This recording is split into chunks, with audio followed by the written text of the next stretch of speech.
All right, sorry everyone for delaying the meeting. Just kind of got stuck in traffic, so my apologies. Welcome everyone for Planning and Strategic Initiatives Committee for October the 7th. I'll just start off with asking if there's any disclosure of pecuniary interest or general nature thereof. Okay. Sorry, you have to key in. Yep. That work now? Okay. So yes, so it is item 6.2, the 60 Trustler Road. My family lives right next door, and I can see my handsome brother-in-law in the, yeah. You don't have to go specify that amount of detail. That's okay. All right, that's the conflict has been noted. All right, we'll go into the consent items. Get a mover. Moved by Councillor Davey. Seeing no one that has any questions, all those in favor? Opposed? Consent items are carried.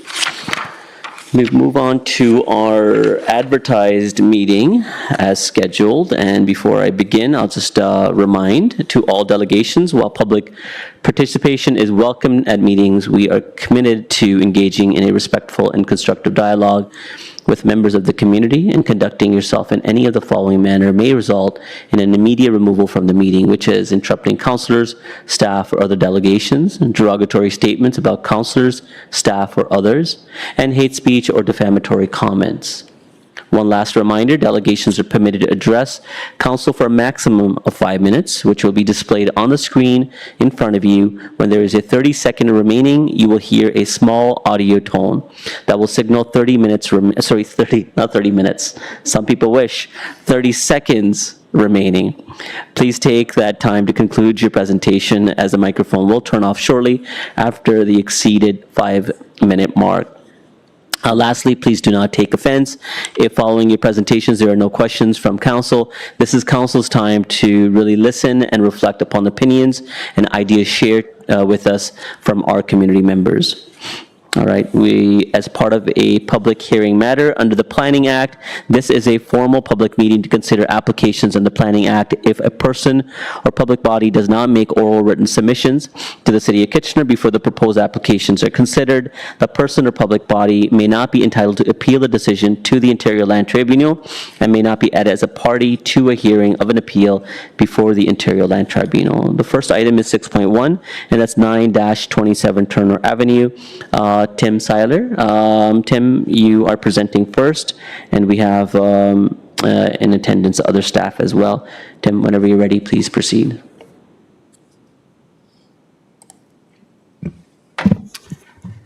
Good evening, Chair, Mayor, and members of Council.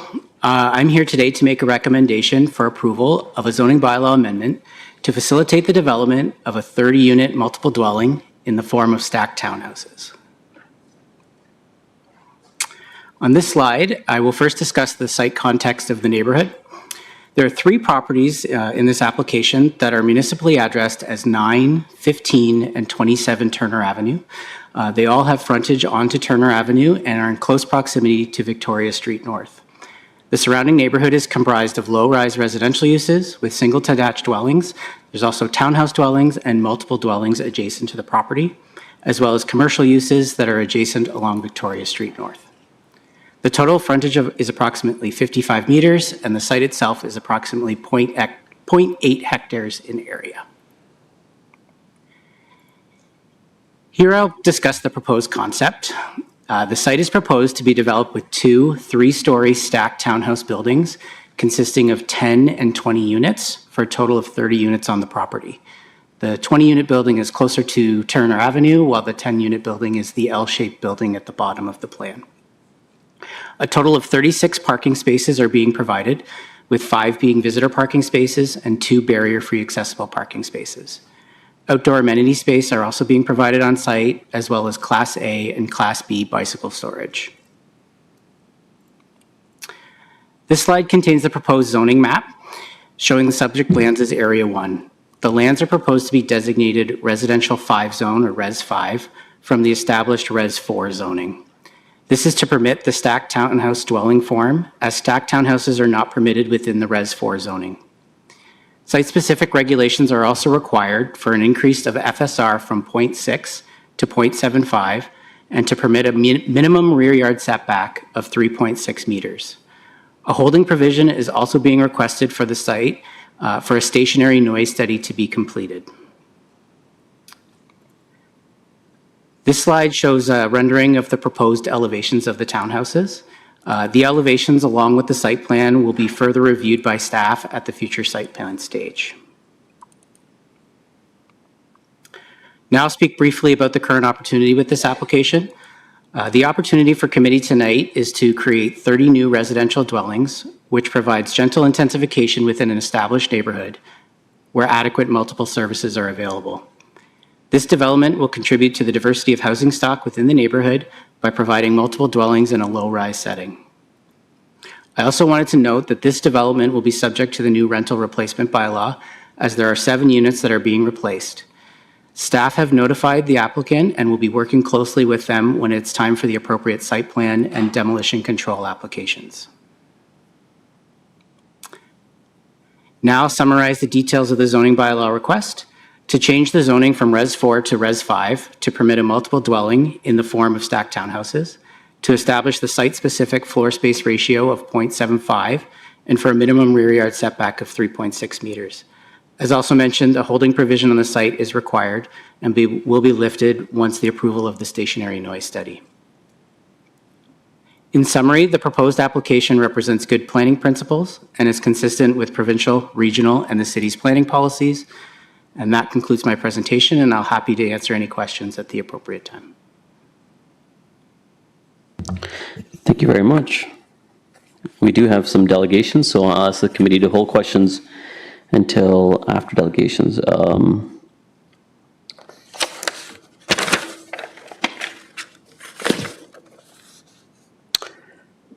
Well, actually, in fact, Janelle Hale is in attendance in case there are questions. I think that's more particular to the applicant. So I will see if there is any questions towards the applicant or the application. Seeing none, thank you.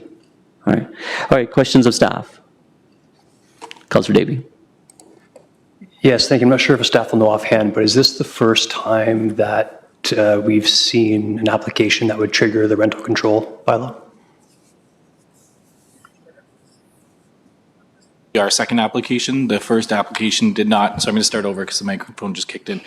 Through you, Chair, this will be our second application of the rental replacement bylaw. The first we received did not require a decision of council, so that's why you have not seen it. It's handled internally by staff, but this is the first one that is related to a development application. Council will remember that the rental replacement bylaw was set up so that there was some certainty in decision-making, that current tenants would be protected, and that the decision on the land use could be made independently, knowing that staff will be addressing the current tenants through a separate process. Excellent. That was actually my only question. I do have a brief comment at the appropriate time as well. Councillor Deneau. Thank you, Chair Singh. I noticed with one of the comments from the area residents talking about sidewalks. Is that something that will be constructed on the development side?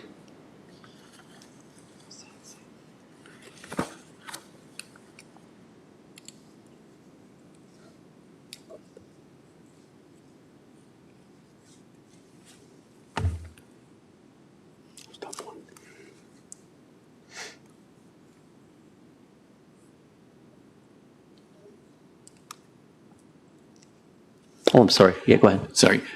Through you, Mr. Chair. So there is no sidewalk on the south side of Turner Avenue at this time. Our process is that when we look at road reconstructions or through the sidewalk infill program, we will construct sidewalks on both sides. In this case, if the development were to proceed before that sidewalk, we have the ability to collect a fee to put into sidewalk fund to use to build the sidewalk. So the developer will either physically install it if the rest of the street has a sidewalk at the time of development, or will pay for a future installation. Okay, that was my second question. Thank you.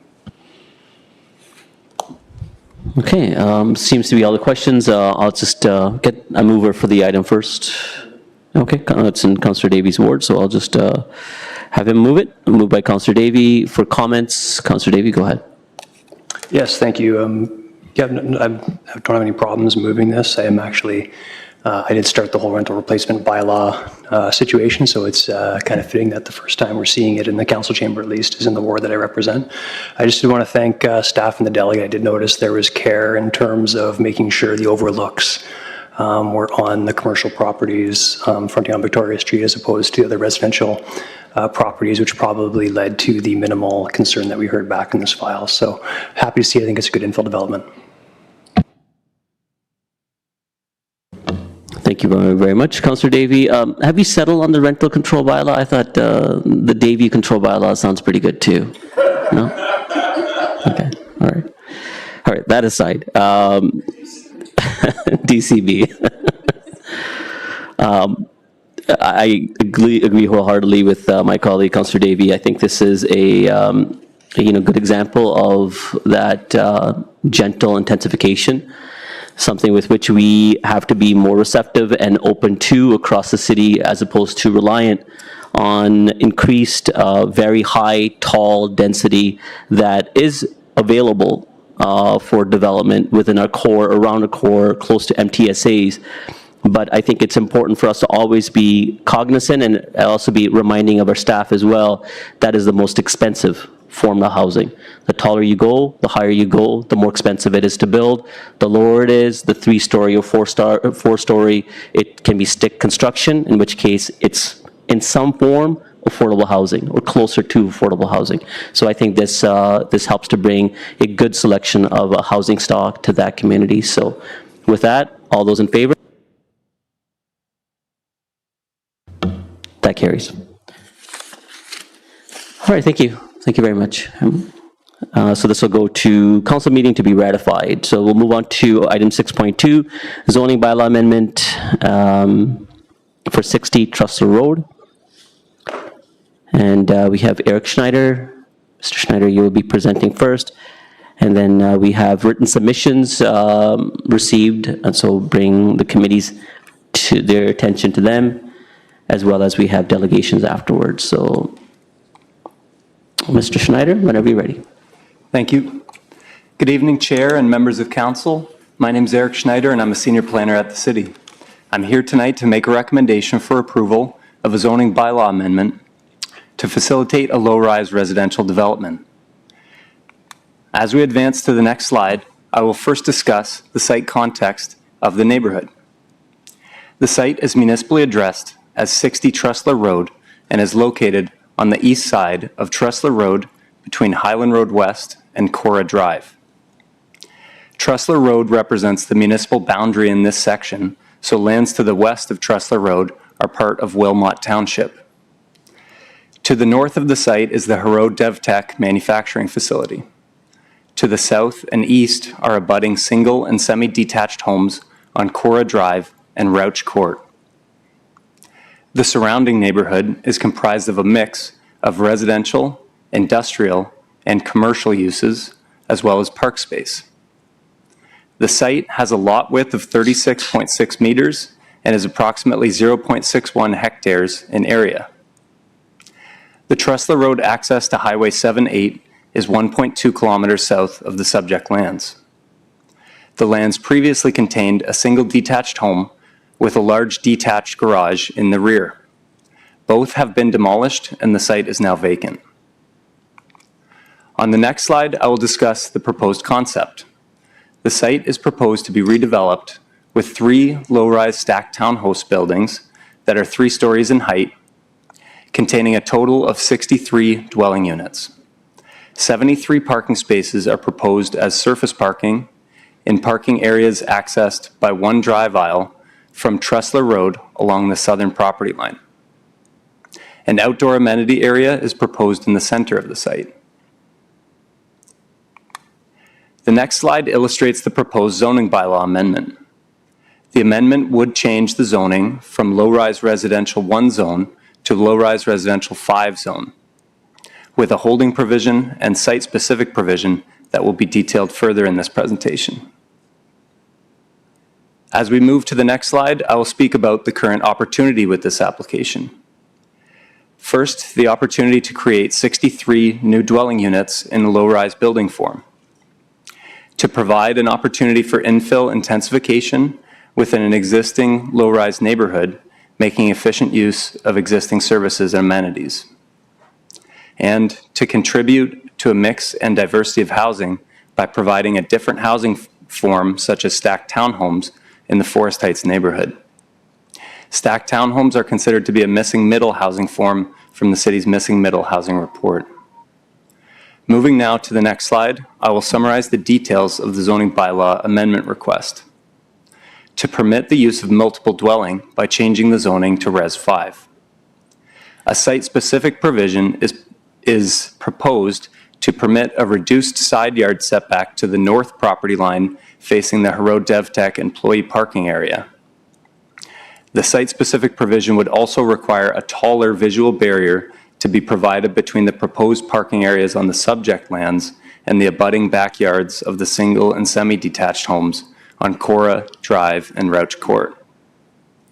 And to establish a new holding provision that would require the applicant to provide the Region of Waterloo with implementation for a detailed noise study, as well as notice from the Ministry of Environment that a record of site condition has been completed on the lands.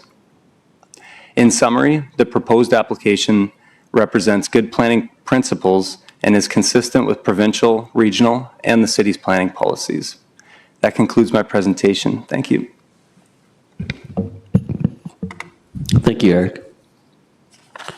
And we'll move on to whole questions of staff and moving on to delegations. Scott Patterson. Mr. Patterson is from Patterson Planning Consultants, and he's here on behalf of the applicant. Mr. Patterson, you have 5 minutes whenever you're ready.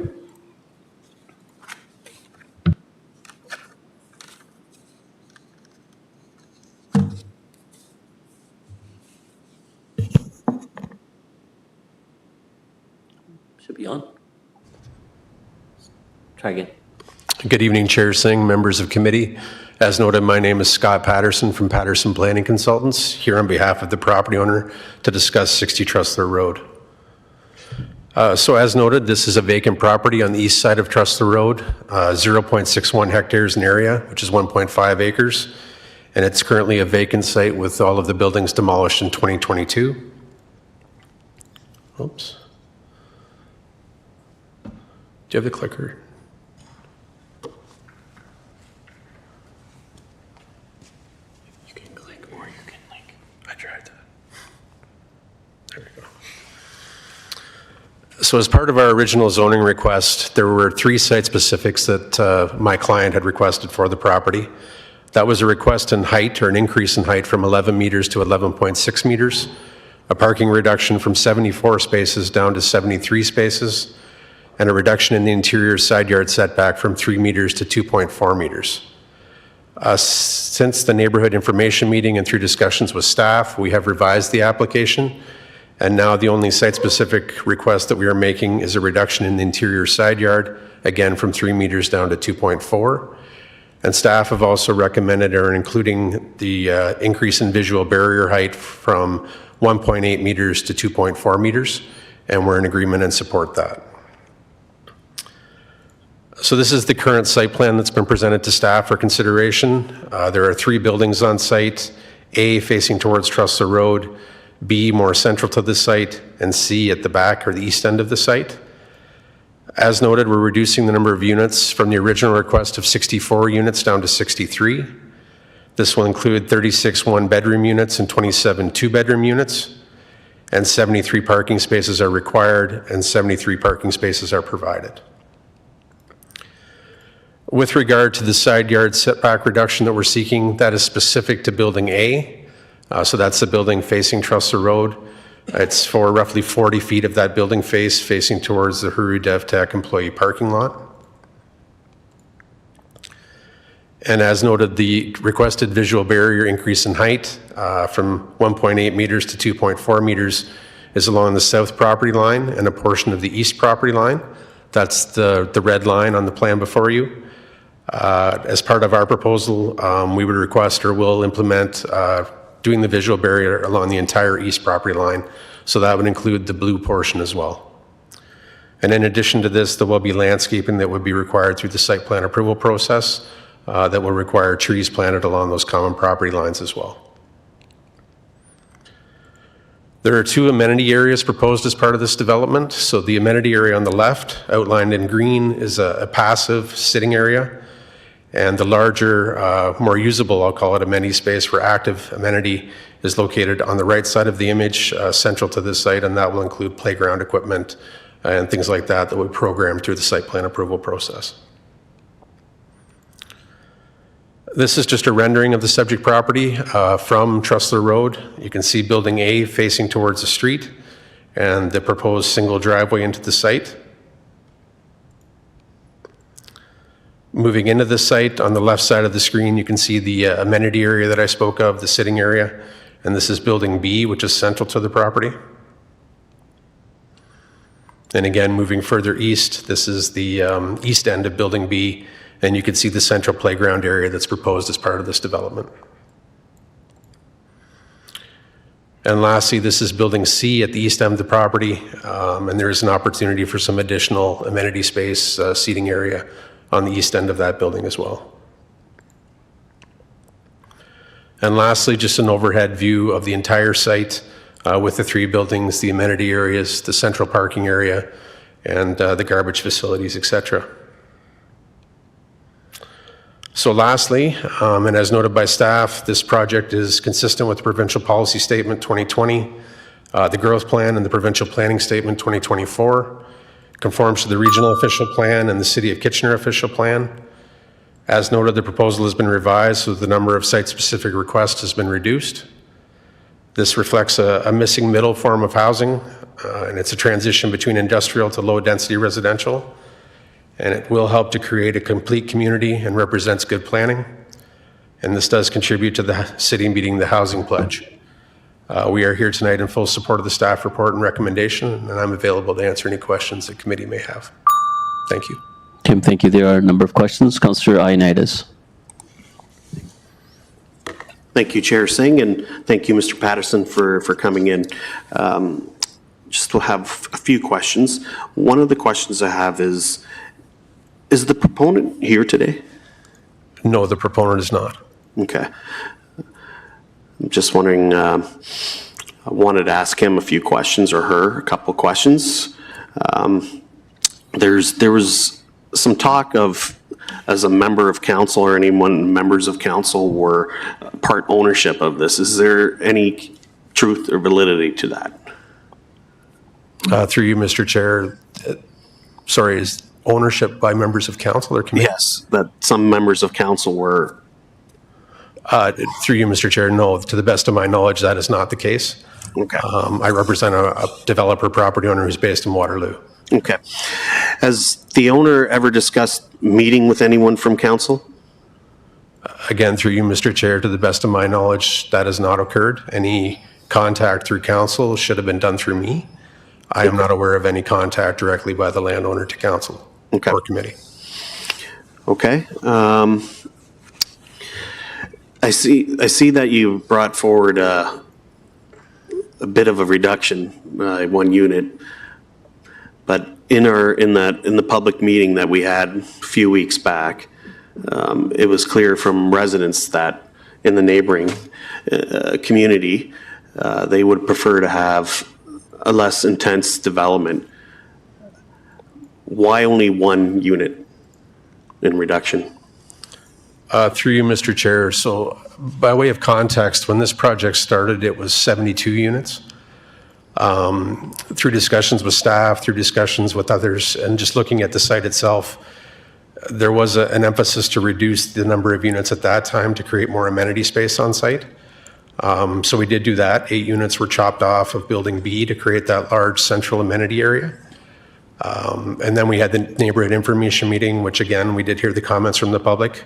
And as a result of that, in combination with trying to provide enough parking, we did remove 1 further unit, so dropping from 64 to 63.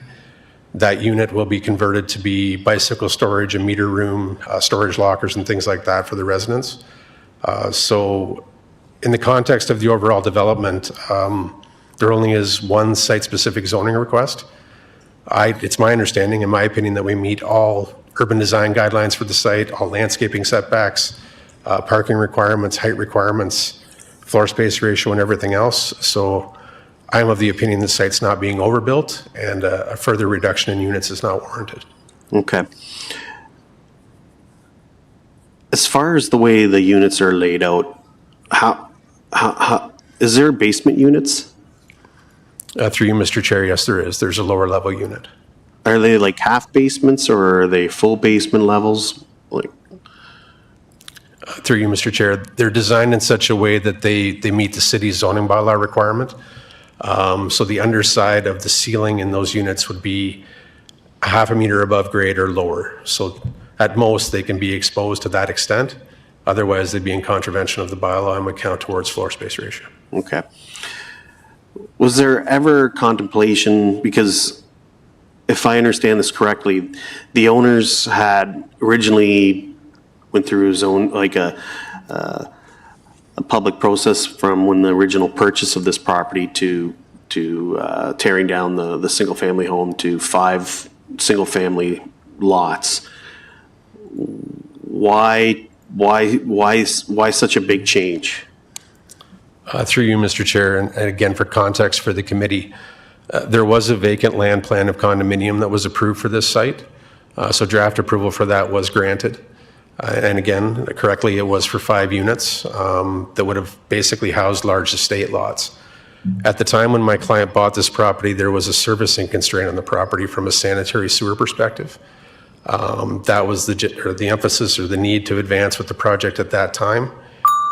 Since then, it's my understanding that the servicing capacity issue has been addressed, and there is now servicing capacity available to accommodate not only the 63 units, but the 72 units that were originally proposed. So the switch in development form, or the switch in plan, so to speak, came about specifically because of the availability of servicing, sanitary. Okay. I'll let other questions go through. Thank you. Thank you. Councillor Johnston. Thank you, Mr. Chair, and thank you, Mr. Patterson, for coming in. My question is around the amenity space. This proposal can and should attract families to it, and I'm looking at the amenity space and wondering what kind of playground and playground equipment, along with seating, et cetera, that you'll be able to put in there. Through you, Mr. Chair. So, as I noted, there is 2 amenity areas on site. The one more to the west on the property would be just a passive area with benches and seating.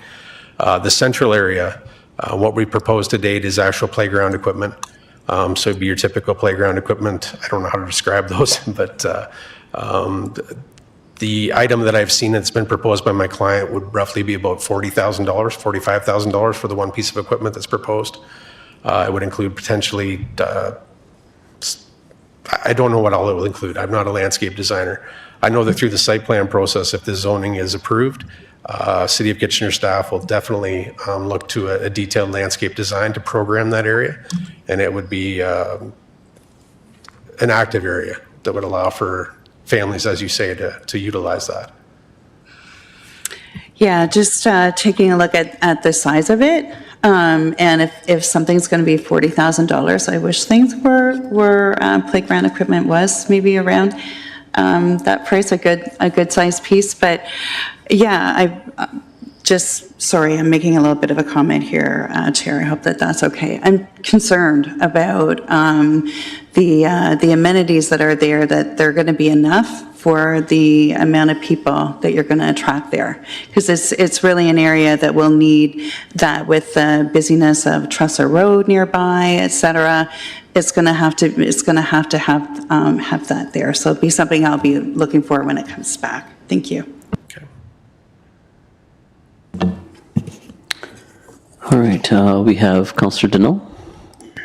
Thank you, Chair Singh, and thank you for the presentation, Mr. Patterson. I noticed, and correct me if I'm wrong, the parking that's not the back parking lot, but the side parking lot, that is adjacent to or butts up to the residential backyards. Is that true? Like, I noticed the fence, like, I'm looking at my Google Maps, so I noticed the fence, all the residential area here, the big empty field, and then the factories on the other side. Yes, through you, Mr. Chair. I'm not sure if we can go back to the site plan or not, but there, along the common property line with the residences facing Cora Drive is the main traffic aisle through the site.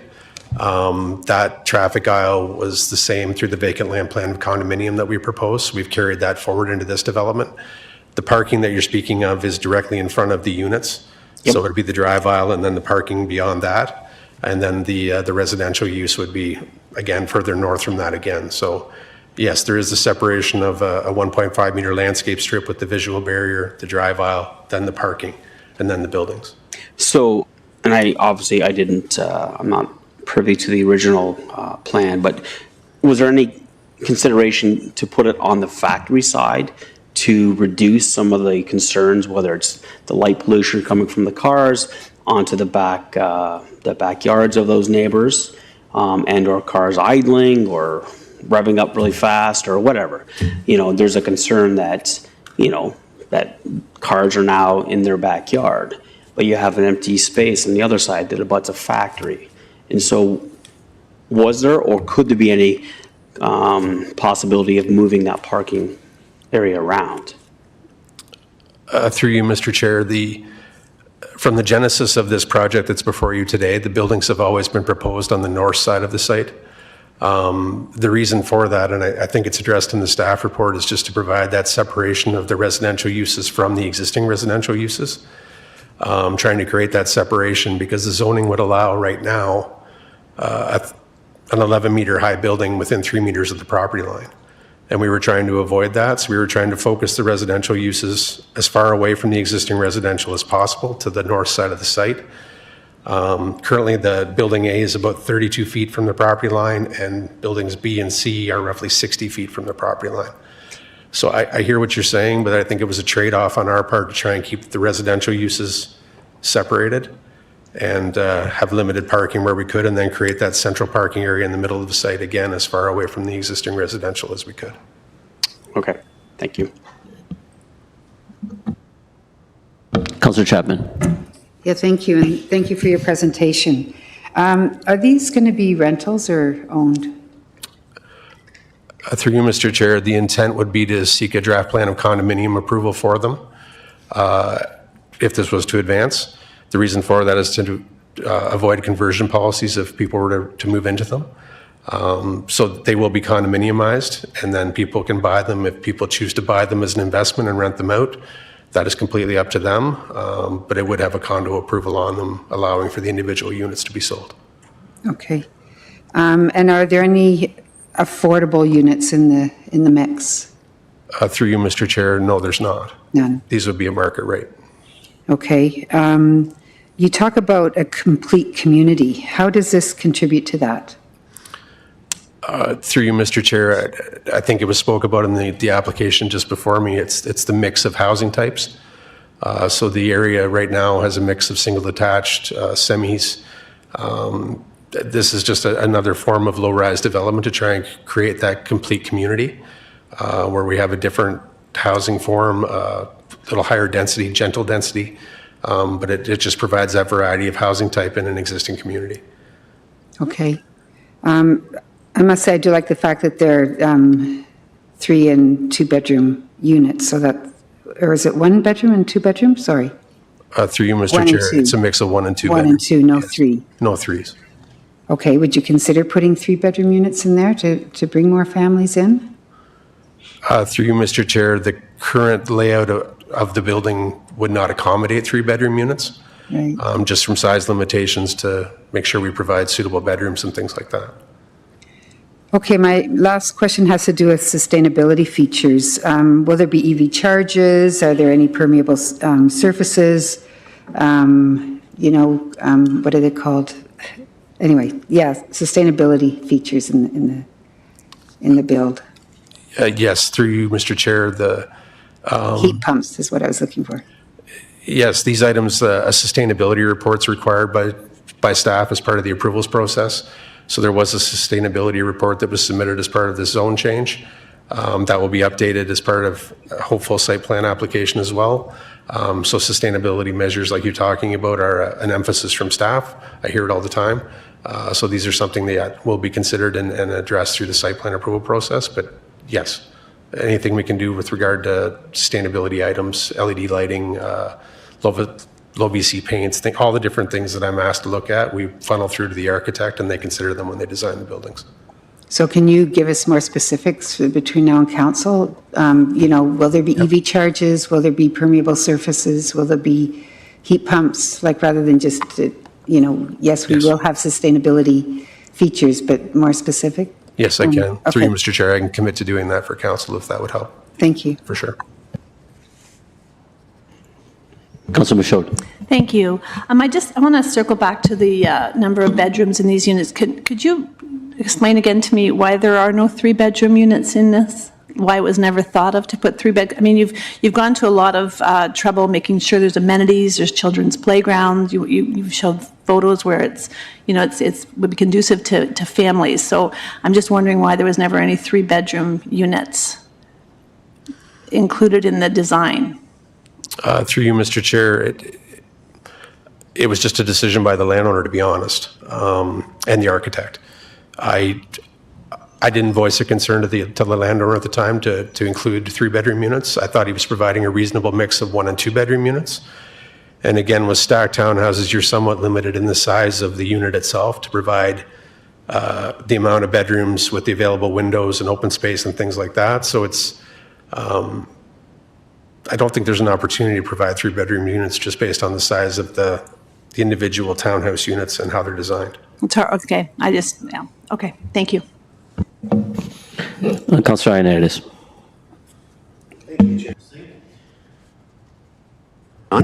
Thank you, Chair Singh. I guess a lot of the questions that were raised by my colleagues, but I do have some more questions, and I do want to push against this 3-bedroom unit aspect.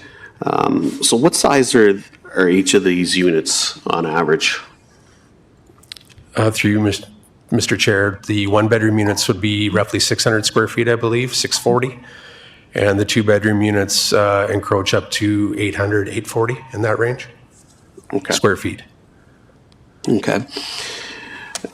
The other question I have is with regards to what environmental studies that were conducted. I know there was a list that I saw on the report, but I'm just wondering, because I've seen, just looking through some of the comments, and one resident raised concerns for some endangered species. So I just wanted to make sure whether or not that was covered in any of your studies.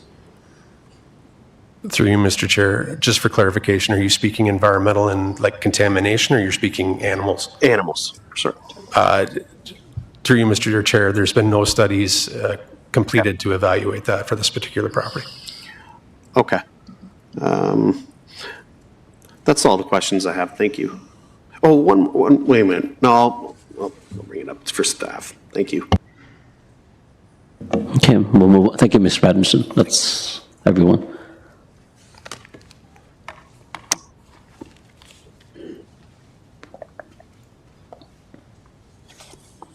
All right, next up is joining virtually Sean Harvey.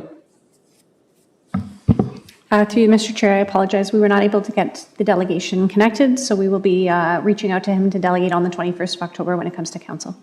Okay, all right. I saw him keying in. That was just before, and Yes, somehow he has been able to get it connected, but something is up with the camera, so we will sort it out for the 21st. fair enough, thank you. So then we have in person Gail Schnarr. Schnarr? Okay.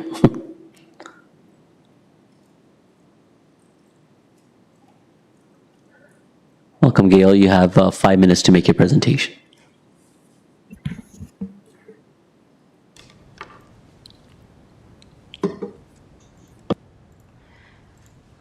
Honorable Chair, Council, staff, and gallery members. I reside at 23 Cora Drive. I was listening to a radio program the other day which stated we are all interdependent. Given this interdependence, we must work together to come to terms of agreement which respect our interdependence.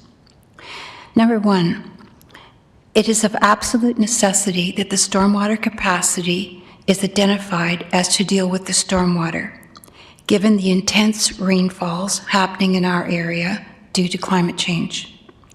I have been told that the studies done or to be done will check that this is strictly implemented.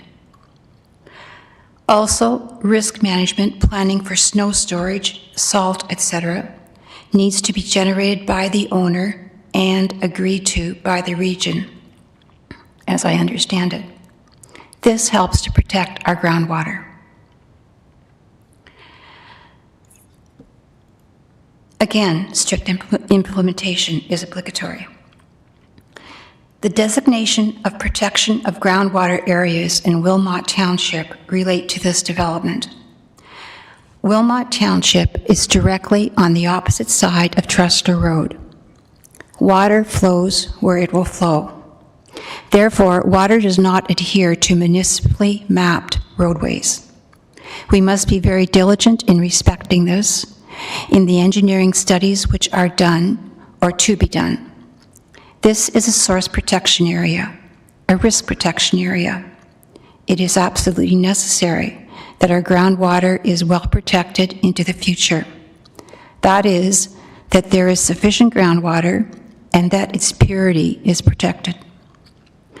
Number three, if this development changes into rental use, CMHC requires residential construction with climate-efficient building standards.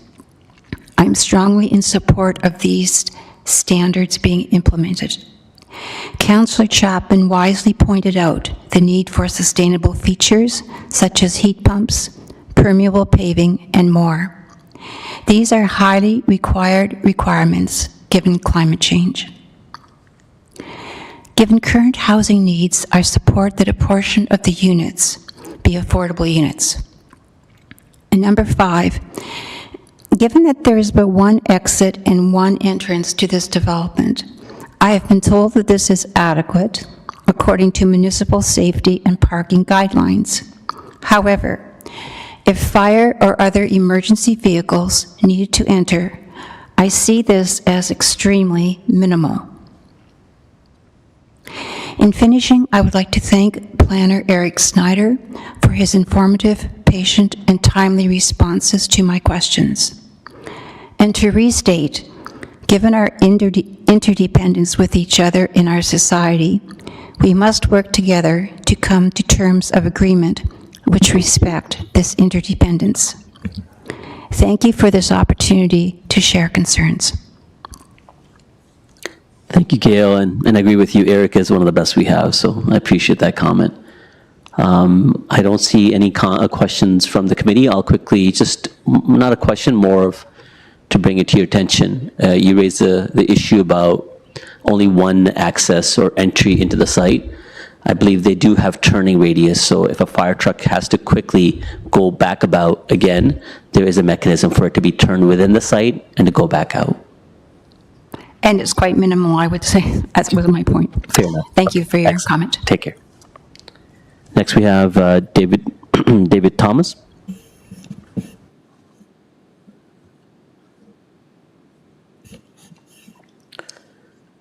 Mr. Thomas, welcome, and you have 5 minutes to make your presentation. I don't really have a presentation, however, I do have some comments. I'm sure this meets all of the planning requirements, provincial, city, regional, and all that. And I love the comment about it making it a complete neighborhood, and that's compatible with the existing neighborhood.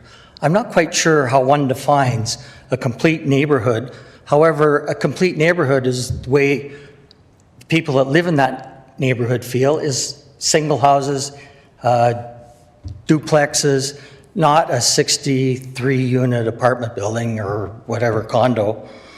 I also noticed that the city has commented about that they're favoring urban design to positively contribute to the quality of life. I'm not quite sure whose life this is contributing to, because definitely the people that live in this neighborhood, it is not a positive contribution to our quality of life. I think the other thing is you have considerable amount of feedback that's come in, and I think it's all been very similar. I'm not even going to get into all those things about parking, like 73 parking spots for this size of unit. There's going to be cars all over the place. I realize that this is going to happen. I don't think there's anything we can do to stop it, but I think that from the city's perspective, this is sort of disgusting. It's ruining a neighborhood as far as I'm concerned, so that'd be it. Thank you, David. I don't see any questions from you from the committee. I'll just ask you quickly. No, I'll have a question if you allow it. I understand you did outline of your concern about the parking. That aside, you made two comments about it will wreck the neighborhood or it doesn't improve your quality of life. So how does it reduce your quality of life? Because that's how you framed it. Well, I'm retired. All the houses along Cora Drive, talking to the real estate agents, about $100,000 negative effect on the value of our house. I have a swimming pool in my backyard, right near the fence line. And I'm going to have people looking from their third story down into my backyard. Privacy gone. I noticed one of the feedback from one of the other people in the neighborhood, 1-year-old child they have, and others coming. And there's going to be people being able to look into your backyards. So. Okay. Previously, it was, I think, site planned, or there was a plan of condominium for more larger estate homes, but there were multiple lots, so there would have been residences all along the full extension of that property, which is fairly long. Did you have concern of those residents looking in? No. Okay. That's 5 units versus 63 units. Okay. No, I just was concerned about the eyes, particularly to your backyard. But David, thank you the number for of parking also, the number of cars in the neighborhood, like 73 cars. From my knowledge, I know people that live in these units, there's not enough parking, so they have to get parking in other spots, so they'll be full parking. So there's 73 cars in there. Okay, excellent. We'll ask clarification on that from staff as well. Thank you for your delegation. All right, I think Sean was able to reconnect with us. So Sean, you're joining us remotely whenever you're ready.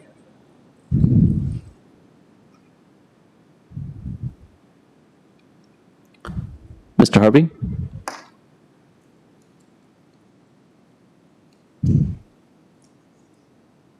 Okay, I think Mr. Harvey's having some issues that are technical with his camera.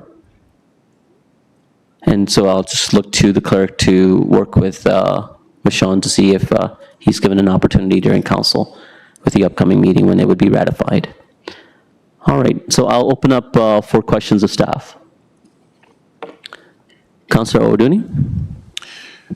Thank you. Thank you very much, Chair. I just wanted to clarify, just in reference to what the previous delegate talked about in reference to privacy in the backyard. Is there anything that can be done just to ensure that the privacy of residents who want to spend time outside in their backyards, but they still want their privacy? I know there's a certain height limits in terms of a fence. If you can just remind me of what that is again, and is there anything else that can be done around that? Thank you for the question.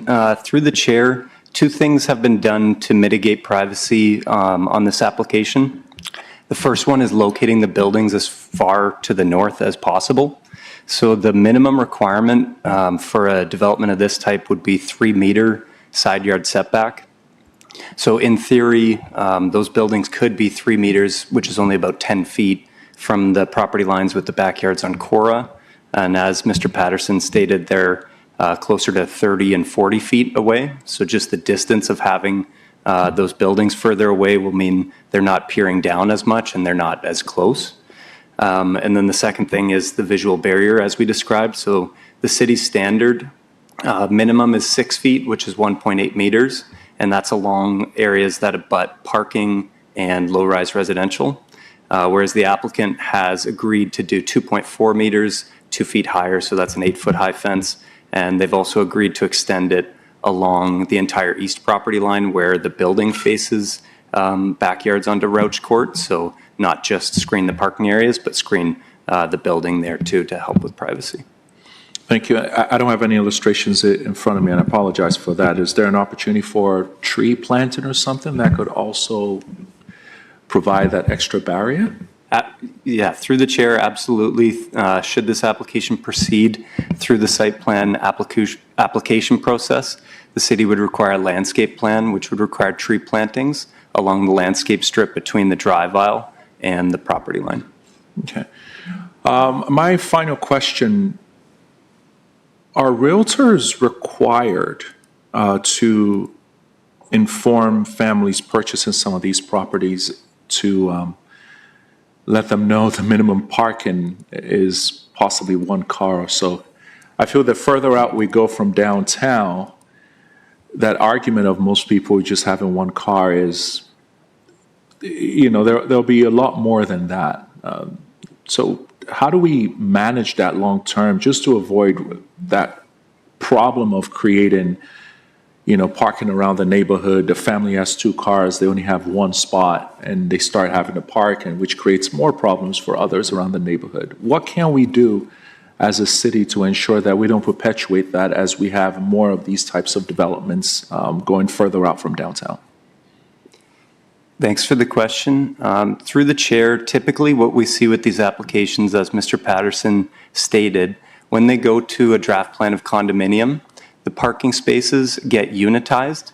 So somebody, when they're purchasing a unit, the parking is unbundled. So the parking space does not come with the unit. These are surface parking spaces and they're away from the units. It's not a housing form where you have a driveway or a garage that would be directly associated with your unit. So there's an opportunity for people to purchase units here and not have a parking space if they didn't have a car. And that would provide the opportunity for another one of those units to then have two parking spaces, and they would purchase those separately. So there are still visitor parking requirements. Those would be what's called the common element. So that's kind of owned by the entire condominium corporation.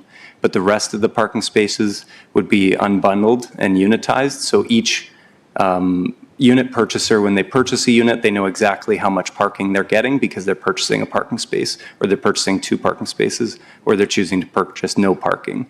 So nobody's going to be in a situation where they think it's a free-for-all and they may be able to move in with 3 cars and park 3 cars. They'll know they'll have a designated assigned spot that they've purchased. Thank you very much. Thank you, Chair. Thank you, Councillor O'Donoghue. Councillor Ioannidis. Thank you, Chair Singh, and thanks, Mr. Schneider, for doing a great job in, conducting the public meetings and explaining exactly how things work, and I think you did a really fabulous job. I guess I have several questions. So one of the questions I have is with regards to what's the timing on this application with regards to making a decision? Through the chair, the timing for the 90-day approval is, I believe, October 9th or October 10th is 90 days. So this meeting is just under the 90 days, and then the council meeting, October 10th would be 90 days. So the council meeting would be beyond that. Or are you talking more about that timing or construction timing? No, that's the timing I'm asking. Thank you. Okay.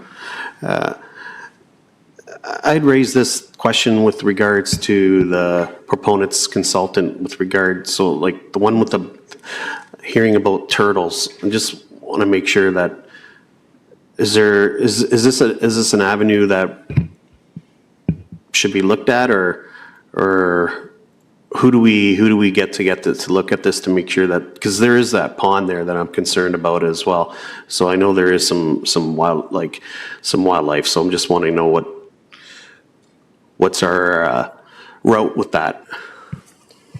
So through the chair, through the application process for the pre-submission and for this zoning bylaw amendment, this application was circulated to our environmental planners, and they did not identify any natural features or any endangered species on the site. So they did not require any studies, and neither did the Region of Waterloo that looks at their core environmental features. Okay. Just with regards to the groundwater and all that stuff, because I know a lot of questions were related to garbage, groundwater, and all that stuff. All of those issues, they have to be engineered and they have to be all taken into account, correct? Yes, through the chair, I've spoken to residents both about source water and about storm water. So firstly, in regards to source water, it is in a source water protection area, which means at the time of condominium, the Region of Waterloo would require the applicant to enter into a risk management plan and a salt management plan. And that would make their future condominium corporations' maintenance crews need to abide by a salt management plan to make sure not too much salt is infiltrating into the groundwater. So that's the source water piece. And then in terms of storm water, the site is currently undeveloped, so water runs overland. Through this application, because they're looking to install surface parking areas and pave over the site, the city would require a stormwater management plan that would require them to retain stormwater on site in infiltration galleries and other pieces of infrastructure. And anything else would be drained directly towards the city's capacity pipes for that. Okay. Why not have an 8-foot fence throughout the property?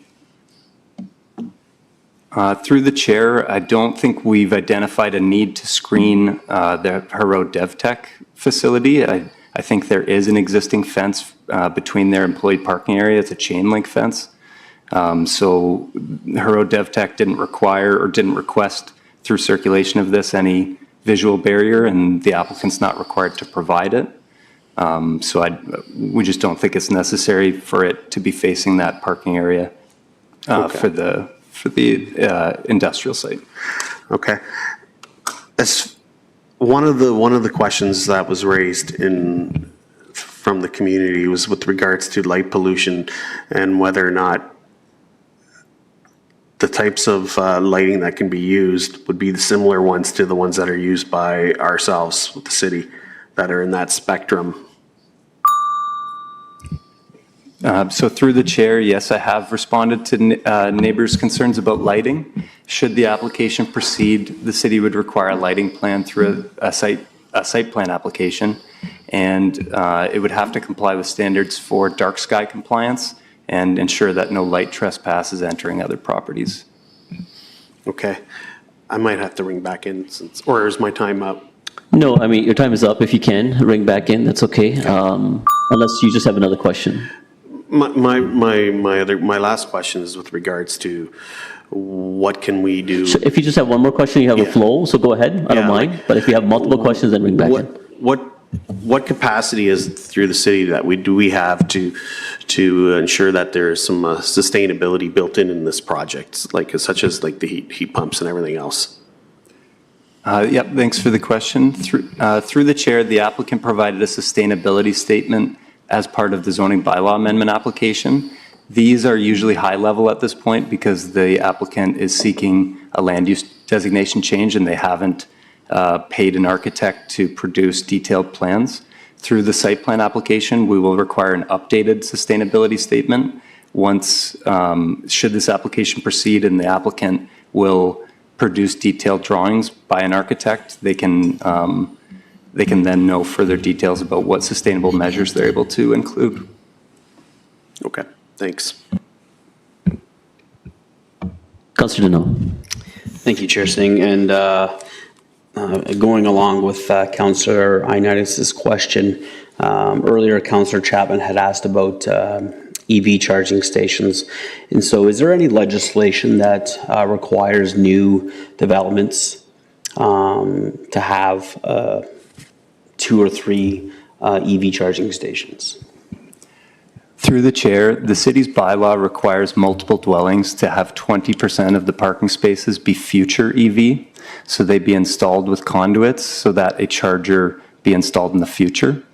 For commercial properties and industrial, we require full chargers at 2.5%. but this one is not mixed use, it's strictly multiple residential, so 20% of the spaces would need to be future EV spaces. And so at what point in time, or I guess who at one point in time decides to make those changes to those conduits? Through the chair, if this were a rental application and somebody was holding this as a rental, they would do that themselves. The applicant has indicated that they're looking to go draft plan a condominium, and as I mentioned, each unit owner would own their own parking space. So that owner, if they have a future EV space, could then purchase a charger themselves, install it, and it would hook up to the hydro grid there. Okay, thank you. And I know we hear this quite often when new developments are proposed in established neighborhoods. And so do new developments, do they reduce home values in some established neighborhoods? Through the chair, we do get that question of home values all the time. Unfortunately, home values are based on a lot of different market factors, and there's not an exact science that we can attribute anything and do analysis to try and figure them out, because they swing and they change with interest rates and a lot of different factors. And it's also contextual as well. So it's just really difficult for us to determine as staff. Okay, and thank you very much for that answer. Last question, and I know we've heard it here before, but if an appeal is brought to the OLT, is one of the factors they look at the decrease of home valuations?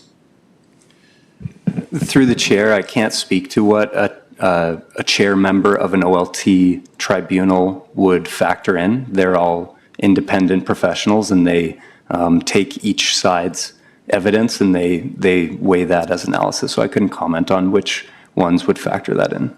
Okay. Yeah, point of clarification, Councillor Davey. Yes, thank you. Just on that specific point, just for clarity, the OLT, they are bound to, I know they're independent, but they are bound to only consider planning principles, of which property values are not part. Is that correct? Through the chair, that's correct. Thank you. Yeah, that's what I meant. Thank you, Councillor Davey, for clarifying that. That's all the questions I have. Thank you. Councillor Michaud. Am I on? Yeah, thank you. I'm still kind of stuck back on this 1 and 2 bedroom units and the 600 and 800 square feet. These don't, in my mind, qualify as a family home.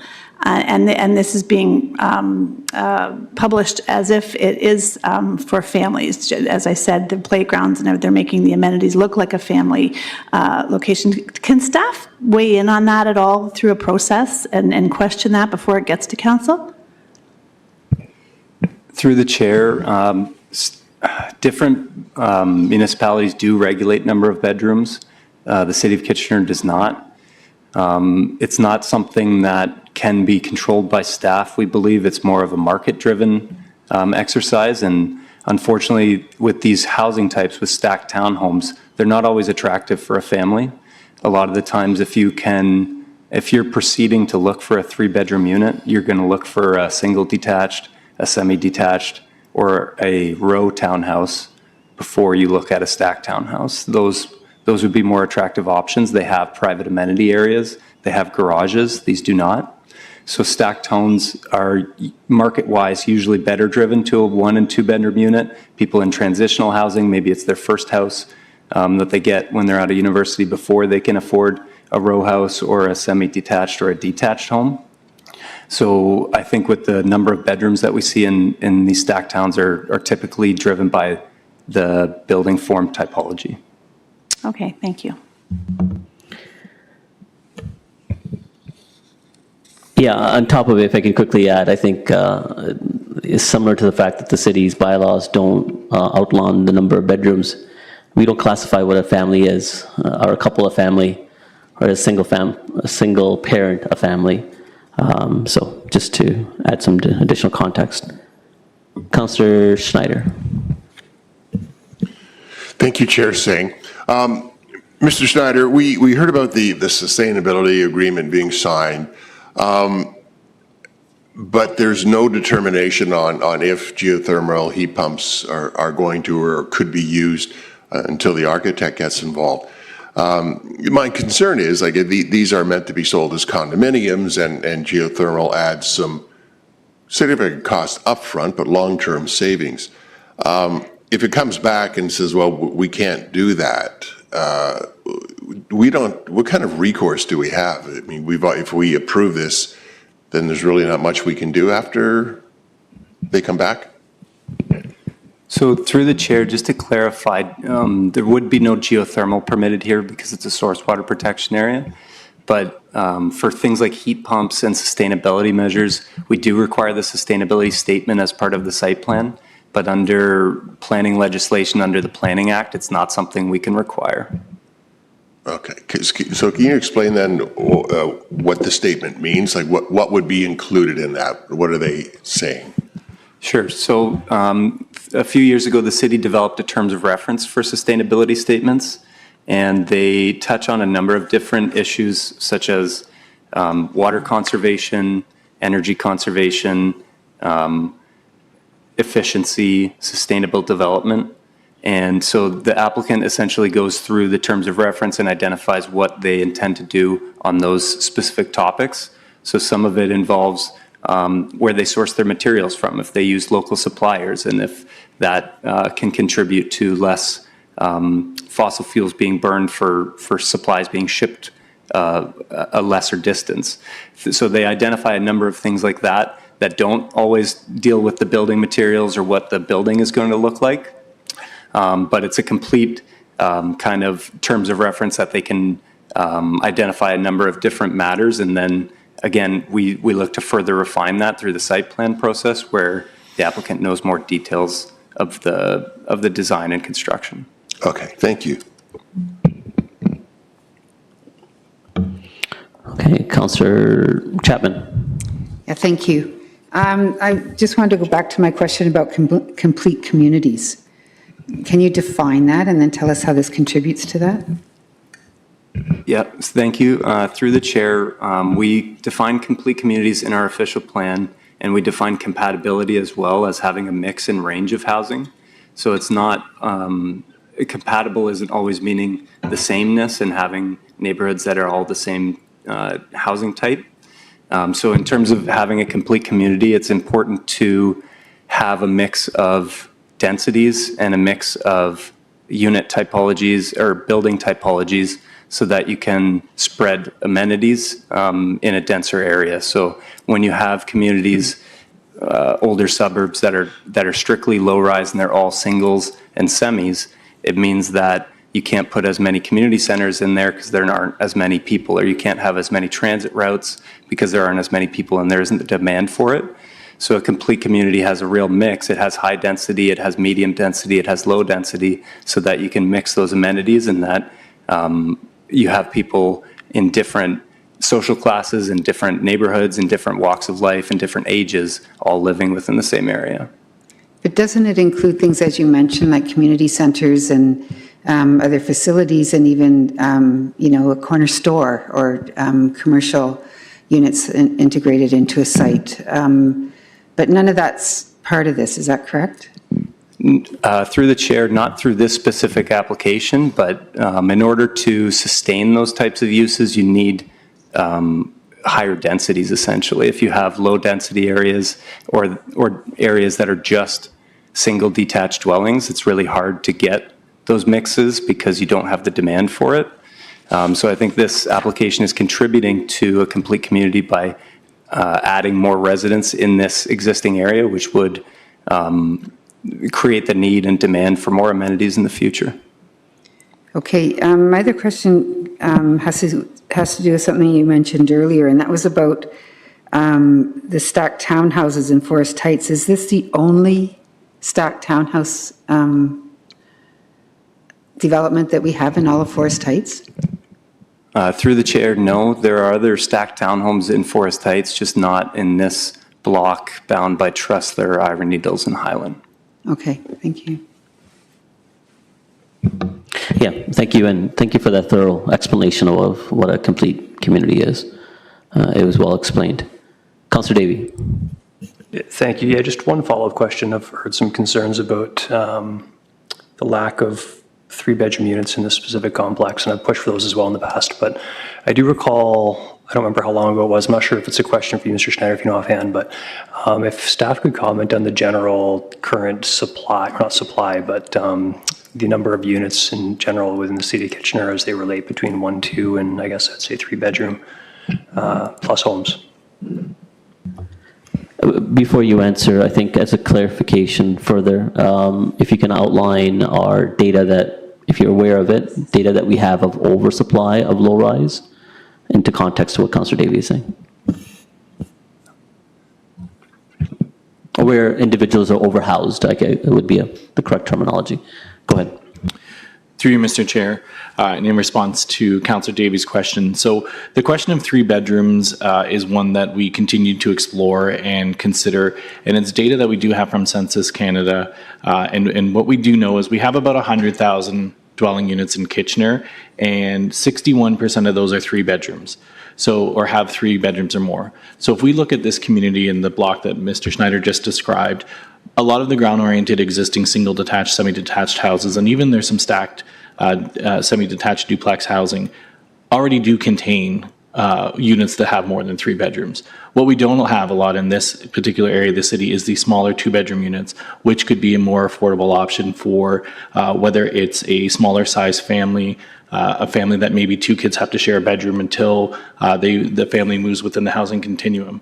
So when we look at that, and we know that people move through the housing continuum at different times in their life, and there's a lot of situations where, and we know that 61% of our units are three bedrooms, and 58% of our households have 1 to 2 people. So that means we have a third of our three-bedroom units have more than 3 people, a third of the units are three bedrooms that have 2 people or less, and then a third are less than 3 bedrooms. So we have a third of people who are overhoused, underhoused, and then in the middle. So again, when we talk about the complete communities, and one of the first lines in the vision in our official plan is housing for all people at all stages in their life. So by having an option of 2 bedrooms, these may not be 3 bedroom, but they do accommodate potentially a family or a couple or a single or someone who is moving through the housing continuum and wants to live in this community. Mr. Chair, I did not give him a heads up that I was going to ask that question before I asked it, so I'm actually, I'm surprised you had the numbers as, well, sorry, I'm not surprised. I didn't expect that you have the numbers at your fingertips, but I'm also not surprised. Thank you, Mr. Stevenson. It's Mr. Stevenson we're talking about. You should know better, Councillor Davey. Councillor Ioannidis. Thank you, Chair Singh. Thanks for indulging me on my second round. Mr. Schneider, can you define what the visual barrier is? Through the chair, a visual barrier can be landscaped or a wood board fence that's board on board, so no space in between. Okay. I have a tough time with this one with regards to when we talk about complete communities. Is there transit nearby? Through the chair, yes. I detail it in my staff report. There are bus stops on Highland Road West and on Ira Needles if you walk down Cora. But how far is that? It's more than a kilometer. They're about a 5 to 7 minute walk, the bus stops. Okay. Does Trustler Road have a walkability issue? Does it have sidewalks? Through the chair, there is sidewalk in front of this portion, but it does end as you go north towards Highland Road West. Okay. So we're going to be including another 63 units, and we really don't really have sidewalks. Or the region doesn't really have infrastructure with regard, and this is no criticism to you, or there is no sidewalks even on the infrastructure on Highland Road. Am I correct?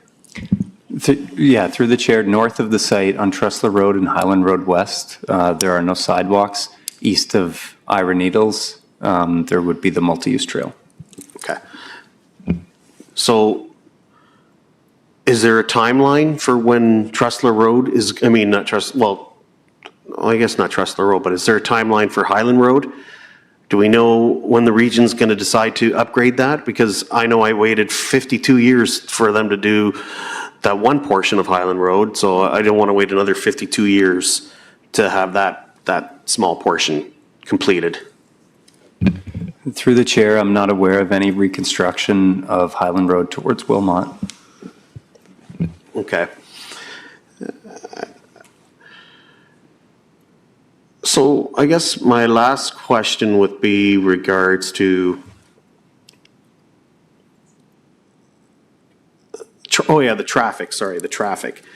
So can you explain, I know traffic is a big concern to the neighborhood, and I know traffic calming is something that's really important, but I know we have the hotspots program. Do you know a little bit about the hotspot program that you can elaborate so that the folks that are listening? Yes, through the chair, the Hotspots program looked at areas where speeding was a concern. Council approved hotspot programming on this section of Highland Road West in the form of 2 speed cushions and 1 speed hump that will be installed later this fall. Okay. In your opinion, and I know you're not a transportation planner, but do you feel that would significantly reduce the amount of heavy trucks that are going through there? Through the chair, we had discussion following the neighborhood meeting about the heavy truck use and the use of this section of Tressler Road as a cut-through. I spoke with transportation staff that confirmed that the levels on Tressler Road are still that of a local road, so in reality, there are less than 2,000 cars on this road, on this section of road each day. Understanding that some of them are heavy trucks because of the use of gravel pits west of Wilmot is a concern for residents, but unfortunately the levels of traffic don't reach a point where transportation staff would recommend the road closure. Okay, I will take that offline because I know you're not part of the transportation department. So, Mr. Chair, when the time's appropriate, I would like to move a deferral. Fine. I think we still have one more delegate. Sean Harvey, I believe, is able to call in, and I think... So Sean, the chair is calling you, so I'm going to go ahead and put you in front of the microphone, and we'll do the best that we can, okay? So, again, I'll just quickly say this is different. We're going to try to do the best we can. If the audio is not feasible or, if we can fully hear, then we'll just have to, again, advise Mr. Harvey that he come on council meeting. Go ahead. I think you'll have to put on speakerphone. Sean, you can go ahead. Okay, sorry, can everyone hear me? Yeah. Go ahead. Okay, so as an overall, I'm in favor of the development. I actually live on Rush Court, so I live right behind this proposed development. And for what it's worth, I think that the development is a good idea. Bringing more housing is always a good idea. My concern, and I know that this may not be exactly the correct form, but I'm going to bring it up anyways. My concern is that if these units are going to be, if any portion of them are going to become rental units as defined under the Residential Tenancies Act, my concern is that currently, as these units will all obviously being built after 2018 or 2019, there are no rent controls built into the units under the Residential Tenancies Act. So my thought to put towards council is that, and to be clear, I don't have an issue with there not being rent controls.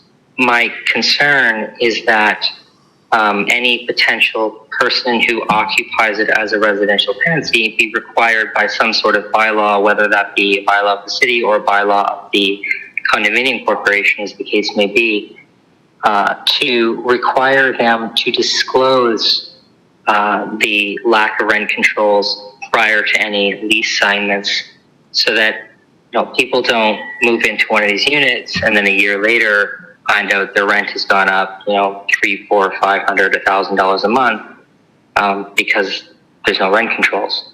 So I don't really have a lot else to say about it other than I think that it is important that we look at that. And I know that it's not exactly the purpose of this meeting, but I felt it was the only way I could sort of bring immediate attention to the issue. So those are my submissions. Thank you. Thank you for your comments. Does anybody have any questions for the delegate? No? Okay, thank you. That's it then. So we have a motion to defer. Did you want to comment before we vote on it, or? Thank you. Okay, Councillor Ioannidis, if you could specify the deferral motion as to the timing, and I think it may also help if there are some specific things that you would want the applicant and staff to work towards.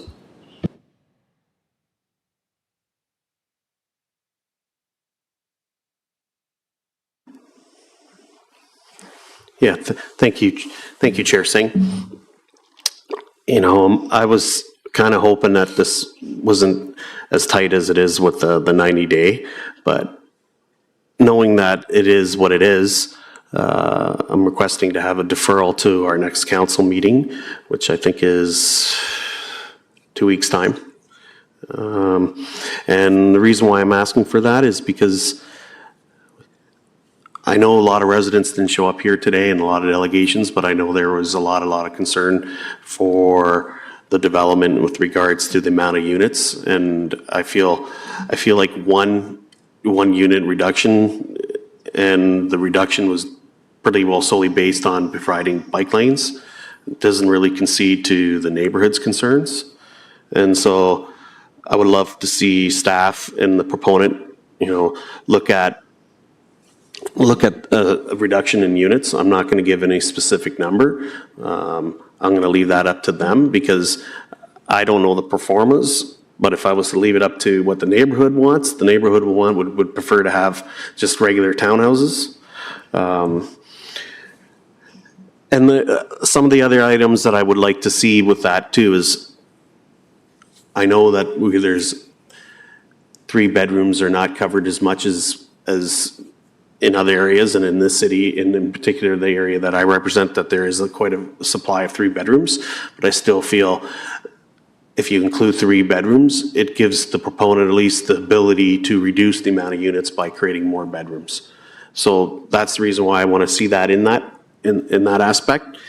And then as far as the visual barrier, I want to protect future residents of that property, and with regards to, I would like to see the full visual barrier throughout the property, because I know if I was to move in there, I wouldn't want to see a parking lot, especially from a factory. And so those are the 3 main points, and I'm willing to give comments anytime after. I mean, if there's more comments, thank you for specifying. I think you did outline in good detail of some of the changes, I think, that are necessitated to the current application. Do you have further comments you want to make? Just comments in Go ahead. general. I know as far as like the neighborhood is concerned, and I've outlined it a few times in emails, we're going to try to do the best we can as a council and as a committee to listen to your concerns. And I know this proponent, this is not his first development and it won't be his last development, but I know I feel he should be looking at being a better community steward in this and listen a little bit more to what the residents want. Just want to be frank with that.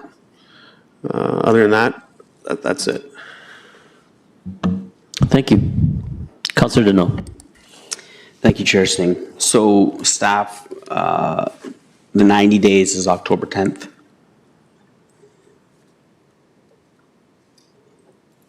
That's correct. Okay, so after October 10th, what's the scenario? Because obviously we're not meeting until the 21st, right? So through the chair, after the 90 days, the applicant could appeal for non-decision, but there are no fee refunds anymore. Okay, all right, that's all. Thank you. Did you want to make a comment that you keyed in for? No? Okay. That's fine. Councillor Davey. Yeah, I actually had the same question as Councillor Janelle. I just wanted to confirm with staff that the 90 days for council approval, not committee approval. So as a result of Councillor Ioannidis' suggestion to defer, that doesn't put us in any different state than we're already in, correct?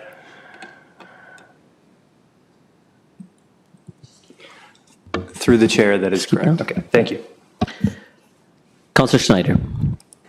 Thank you, Chair Singh. And further to what Councillor Ioannidis said, I know we can't legislate it or force it, but I think for the council meeting, it would be nice to see the proponent in attendance.